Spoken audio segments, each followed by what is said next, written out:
আসসালামু আলাইকুম, কেমন আছেন সবাই? আশা রাখি ভালো আছেন।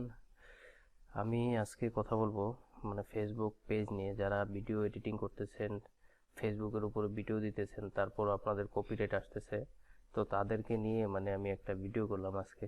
তো এটা অনেকে জানি, আবার অনেকে জানি না যে ভিডিও এডিটিংটা কিভাবে করতে হয়। তো আশা করি সবাই উপকৃত হবেন এই ভিডিওটা থেকে। অনেকেই জানি, আবার অনেকেই বেশিরভাগই জানি না কিভাবে ভিডিওটা এডিটিং করতে হয় সঠিকভাবে। কারণ আমাদের ভিডিও এডিটিং এর কারণে অনেকেরই কপিরাইট আসতেছে, ভিডিও বা পেজ র্যাঙ্ক করতেছে না। তো সরাসরি চলে যায় পেজে, কথা না বাড়িয়ে। তো এর আগে একটা কথা বলে রাখি, যদি আপনি আমার চ্যানেলে নতুন হয়ে থাকেন, অবশ্যই চ্যানেলটাকে একটা সাবস্ক্রাইব করবেন এবং পাশে থাকা বেল আইকনটি বাজিয়ে নতুন নোটিফিকেশন পাওয়ার জন্য অবশ্যই আমার সাথে থাকবেন। ভিডিও এডিটিং সফটওয়্যার ফিল্মোরা যেটা আছে না, ফিল্মোরা ফিল্মরা। হ্যাঁ, এই ফিল্মোরাতেই মনে করেন যে আপনার ভিডিওগুলো এডিটিং করা হয়। ল্যাপটপে বেশিরভাগ মানুষের ফিল্মোরা যে 9 আছে, আপনি মনে করেন যে প্রো আছে, প্রোটাতে যাওয়ার দরকার নেই। আপনি মনে করেন যে ফিল্মোরা যে 9 যেটা আছে, আপনার মনে করেন ইউটিউব দেখে আপনি এটা একটু আপলোড করে নেবেন, ফিল্মোরা 9। ঠিক আছে, তারপরে আপনি মনে করেন যে ফিল্মোরা 9-এ আসার পরে আপনি ওই জায়গা থেকে ভিডিও সাইজ মনে করেন যে আপনার 1.1, এটা হচ্ছে সাইজ। আমি আপনাকে মনে করেন প্র্যাকটিক্যালি জায়গায় যাই। এখন সাপোজ আমি এখন ফিল্মোরা আসলাম, এটা হচ্ছে কি মনে করেন যে ফ্রি ফিল্মোরা। আরেকটা আছে কিন্তু পেড। আপনি ফিল্মোরা 9 মনে করেন যেটা নেবেন ওইটা আপনার ফ্রি, আর যেটা হচ্ছে আপনার ফিল্মোরা যে প্রো যেগুলো, এগুলো তো আপনার মাসিক ভিত্তিক টাকা দিতে হয়, সেটা তো আপনি জানেন। আর এটা হচ্ছে ফিল্মোরা 9। ফিল্মোরা 9 হ্যাঁ, আমি আপনাকে ওই জায়গার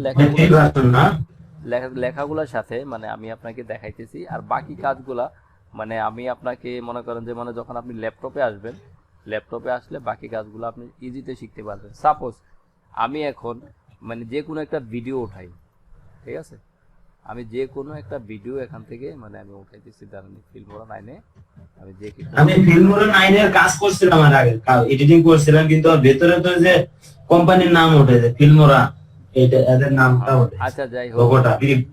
হ্যাঁ, আমি মনে করেন যে আপনার হোয়াটসঅ্যাপ ভিডিও, আমি সাপোজ এই ভিডিওটা নিলাম গতকালকে রাত্রে।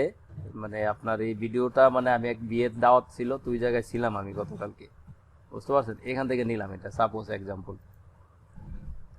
এটা আমি এই জায়গায় নিয়ে আসলাম। এখন আমি আপনাকে দেখাইছিলাম যে কোন জায়গায় এই ভিডিওটা ফিল্মোরা সফটওয়্যার, এটা তো আমি নিলাম। নেওয়ার পরে এই যে video size editing, Instagram size, আপনি ইনস্টাগ্রাম সাইজটা এখানে আসেন। এই যে দেখতেছেন একটা, এই জায়গায়, এই যে দেখেন, এই জায়গায় কাস্টমে আসেন। কাস্টমে আসার পরে এই দেখেন আপনি 1.1 ইনস্টাগ্রাম সাইজটা আমি নিলাম। নেওয়ার পরে এই জায়গার ভিতরে হচ্ছে আমার ফ্রেম রেট, এই ফ্রেম রেটটা আমি এই জায়গা থেকে 30 করলাম। ওকে, তো আমার ফ্রেমটা ছোট হয়ে গেল, এখন ইনস্টাগ্রাম সাইজ হয়ে গেছে। ইনস্টাগ্রাম সাইজ হওয়ার পরে এখানে কি আছে, তারপরে হচ্ছে কি আপনার স্পিরিট ডুরেশনের আগে আমি আরেকটা কাজ করি, এই জায়গায় ওঠানো হয় নাই। আপনি করবেন কি, এই জায়গায় এই যে নিচের যে লেয়ারটা আছে ভিডিওর, আপনি রাইট ক্লিক করবেন। রাইট ক্লিক করার পরে উপরে দেখেন ক্রপ অ্যান্ড জুম, এই দেখছেন ক্রপ অ্যান্ড জুম, হ্যাঁ, এটাকে ওপেন করেন। এটা এখন কি ফুল স্ক্রিনে আছে, ফুল স্ক্রিনে যেহেতু আছে, এখন এটাকে আমি এই যে মনে করেন যে রেডিও, এই জায়গার ভিতরে আমি এটাকে ক্লিক করলাম। ক্লিক করার পরে আমি এই জায়গা থেকে ইনস্টাগ্রাম সাইজটা আবার করে দিই 1.1। আমার কি এই জায়গার ভিতরে যে সাইজটা আসছে, এই সাইজটা আমার এই জায়গায় দেখেন ফুল স্ক্রিনে। এখন আমি যতটুকু দরকার ছিল ততটুকু আমার নিয়ে নিচ্ছে, নিয়ে নিচ্ছে আসলো, হ্যাঁ। আসার পরে এরপরে মনে করেন যে এই জায়গার ভিতরে যে আপনার যে স্পিরিট ডুরেশন, এই জায়গায় লিখছে 1.10 বা 1.15 বা 1.20। আপনি আপনার স্পিডের উপরে, যেহেতু আপনি যে কোনো মিউজিক নেন বা যে কোনো আপনার ভিডিওর যে আপনার কোয়ালিটি সাউন্ড যেটা আছে, সেটা যদি নেন, আপনি স্পিরিট ডুরেশনে যদি আসেন, এখান থেকে আবার আপনি রাইট ক্লিক করেন। রাইট ক্লিক করার পর এই দেখতেছেন স্পিড অ্যান্ড ডুরেশন, দেখছেন? এই জায়গায় আসলেন, এই জায়গায় আসার পরে 1 আছে, আমি এটারে মনে করেন আমি সবসময় 2 দিয়েই কাজ করি, মানে 120তেই আমি কাজটা করি। বেশি দিবেন আপনার স্পিডটা একদম দৌড়ে যাবো, মানে আপনি স্পিড মানে যে মাত্র একটা আওয়াজ হয় সেরকম একটা আওয়াজ হবে। আমি 2 দিলাম, এই 2তে রাখলাম, এটা এখন 2তে রাখার পরে আমার এটা এই জায়গায় চলে আসলো, ঠিক আছে? 2তে রাখার পরে এই অবস্থায় আসলো। তারপর বাকি কি আছে? বাকি আছে আমার উইদাউট সং মিউজিক সং 120, ঠিক আছে? তারপর হচ্ছে পিচ।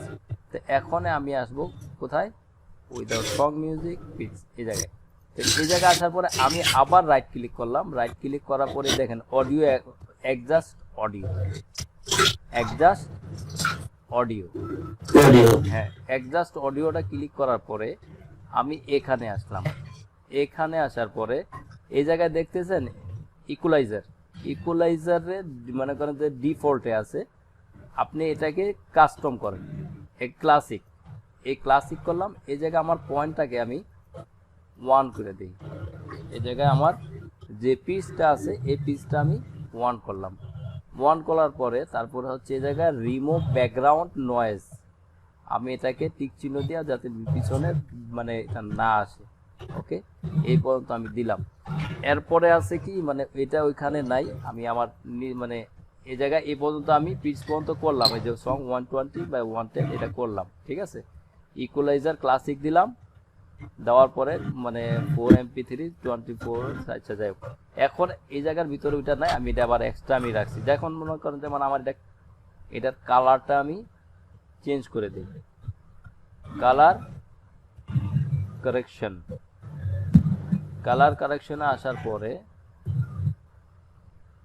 এটারে আমি যদি এদিকে নেই, এটার কালারটা এমন হইতেছে, এটাকে যদি আবার একটু এদিকে দেই, মোট কথা যে ভিডিওটা একদম যে মানে আপনি যে এটারে কাটসিট কইরা এটার যত কিছু আছে কালার হইতে নয়েজ হইতে মানে সম্পূর্ণ কিছু আমি চেঞ্জ করলাম এই জায়গা থেকে, ঠিক আছে? এখন চেঞ্জ করে দিতে হবে। হ্যাঁ, এখন আমি এই যে ভিডিওটার যত কোয়ালিটি আছে আমি কিন্তু সম্পূর্ণ চেঞ্জ করলাম। এখন বাকি আছে কি পিছনের যে মনে করেন যে সাউন্ড মিউজিক, হ্যাঁ পিছনের যে মনে করেন যে মানে আপনার যে তাদের যে একটা কোড থাকে আমি সেটাও মনে করেন যে মানে ব্যাকগ্রাউন্ডটা চেঞ্জ করে ফেলাই। ইম্পোর্ট ইমেজ, তারপরে এখান থেকে ডাউনলোডে যাই, ডাউনলোডে থেকে আমি একটা ইমেজ নিই। এটা কি ইমেজ আসলো? আমার আর একটা ইমেজ আছে, আমি ইমেজটা আনি,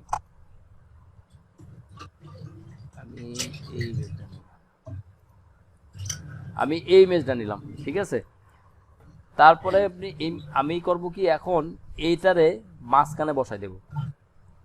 আপনি আবার ভিডিওটার উপরে রাইট ক্লিক করেন, রাইট ক্লিক করার পরে আপনি যে দেখতেছেন ডিটেচ অডিও, আপনি এটাকে ক্লিক করেন, ক্লিক করার পরে এটার নিয়ে যান উপরের লেয়ারে নিয়ে আসার পরে এই যে মানে আমার যেই মানে পিকচারটা দেখতেছেন এই পিকচারটারে আমি রাইট ক্লিক করলাম, রাইট ক্লিক করার পরে অ্যাড টু নিউ ট্র্যাক, দেখছেন এই add to new, right click তো দেখা যাচ্ছে না, মানে আমি মাউস দিয়ে করতেছি রাইট ক্লিকটা আর কি। আপনি মনে করেন যে রাইট ক্লিক ও করেন, আচ্ছা আচ্ছা ঠিক আছে ঢুকবে। হ্যাঁ হ্যাঁ। এরপরে এই যে ব্যাকগ্রাউন্ডার এই যে পিকচারটা আছে না, এই যে দেখছেন এই পিকচারটা, আমি কিন্তু এই যে অডিও এবং ভিডিওটারে 2 ভাগ করে ফেলাইছি। উপরের লেয়ারে নিয়ে গেছি আপনার ভিডিও, নিচের লেয়ারে নিয়ে আসছি আমি অডিও, মাঝখানে এটা আমি সেপারেট করে ফেলাইছি। এই সেপারেট করার পরে এখন আমি মাঝখানে আমার যে পিকচারটা আছে এই পিকচারটা আমি বসাইলাম, বসানোর পরে এই লেয়ারটা লাস্ট পর্যন্ত এটা আমি লাস্ট পর্যন্ত নিয়ে গেলাম, এই লাস্ট পর্যন্ত আমি নিয়ে গেলাম, একদম লাস্ট পর্যন্ত আমি নিয়ে যাই। এখন আমি লাস্ট পর্যন্ত লাগাই দিলাম, আমার ভিডিওটা কি একটা ইউনিক হয়ে গেল। এখন আমি এই ভিডিওটারে একটা ক্লিক করি, এই যে উপরের লেয়ারটারে আমি একটা ক্লিক করি, ভিডিওটারে ক্লিক করার পরে আমি যে পিছনে যে ব্যাকগ্রাউন্ডটা দিছি এটারে একটু সরাই দিই, আমার ব্যাকগ্রাউন্ডে। আমি ব্যাকগ্রাউন্ডটারে যদি ফুল করতে চাই ফুলও করতে পারবো, যদি এটারে আমি ক্লিক করি এটারে আমি ফুলও করতে পারতেছি। এই এই আমি যদি চাই এই ভিডিওটারে মানে আমি আরেকটু মানে ছোট করে দেব, এই ভিডিওটারে আরেকটু ছোট করে দেই, বুঝতে পারছেন? এখন কি আমার ব্যাকগ্রাউন্ডটা ফুল চেঞ্জ। এখন আসেন আপনি আমার ভিডিও